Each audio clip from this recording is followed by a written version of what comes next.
নমস্কার বন্ধুরা, আপনারা নিশ্চয়ই সকলে ভালো আছেন। আপনাদের রূপালিস কিচেনে স্বাগত।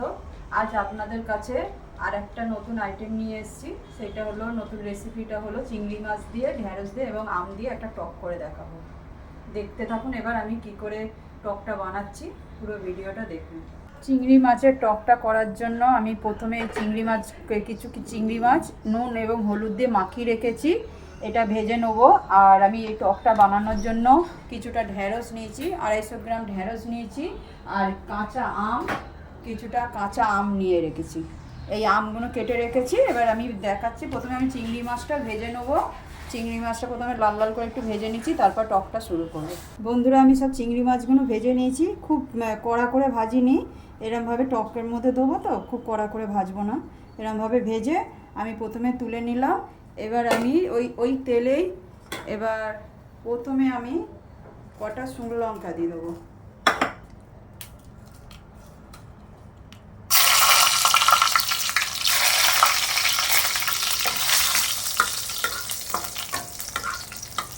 লঙ্কাগুলো একটু নেড়ে চেড়ে আমি 5 ফোড়ন নিয়েছি টকের জন্য, কিছুটা 5 ফোড়ন দিয়ে দিচ্ছি।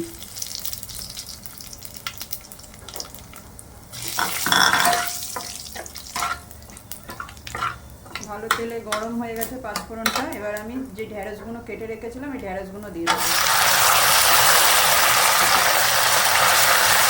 ঢেঁড়সগুলো ভালো একটু নরম করার জন্য, একটু লাল লাল ভাব থাকে, ওই জন্য একটু সামান্য নুন দিয়ে দিচ্ছি। নুন দিয়ে ভাজলে লাল লাল ভাবটা কেটে যায়। ঢেঁড়সগুলো ভালো করে নেড়ে চেড়ে নিচ্ছি এই তেলের মধ্যে। এইবারে আমি যে আমগুলো কেটে রেখেছিলাম আমগুলো এর মধ্যে দিয়ে দেবো।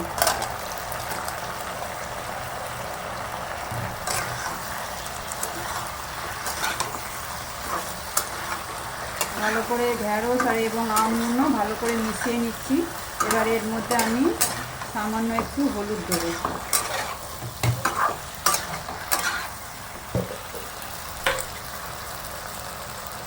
প্রথমে একটু হলুদ দিয়ে দিচ্ছি।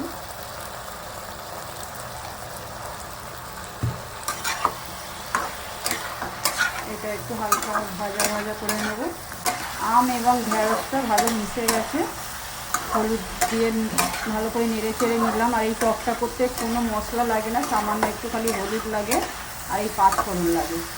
আমি এবার এটা ভালো নাড়াচাড়া হয়ে গেছে। এবার আমি জল দিয়ে দেবো।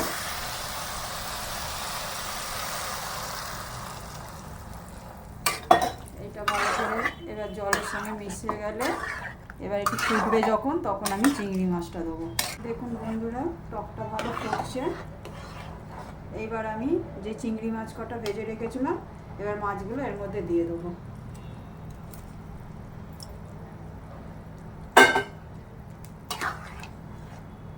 এবার এটা একটু ফুটলেই আমি বন্ধ করে দেবো।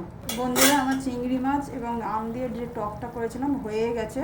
এবার আমি এই কটা কাঁচা লঙ্কা এর মধ্যে দিয়ে দিচ্ছি। এবার খুব ইজি এবং খুব কম টাইমের মধ্যেই আপনারা এরমভাবে এই টকটা করতে পারেন ঘরে, খুব ভালোও লাগবে। বন্ধুরা, দেখলেন আমি চিংড়ি মাছ এবং ঢেঁড়স দিয়ে কীভাবে আমি টকটা করলাম। পুরো ভিডিওটা আপনাদের দেখালাম। আপনারা এরমভাবে অল্প সময়ের মধ্যে এবং কোনো মশলা ছাড়াই এরমভাবে বাড়িতে আপনারা টক করে খাবেন, খুবই ভালো লাগবে। এই টক গরম ভাতে খুবই ভালো লাগে। আপনারা এরমভাবে বাড়িতে করে খাবেন। আর ভালো লাগলে প্লিজ কমেন্ট করে আমাকে জানাবেন, শেয়ার অ্যান্ড সাবস্ক্রাইব করে দেবেন। নমস্কার।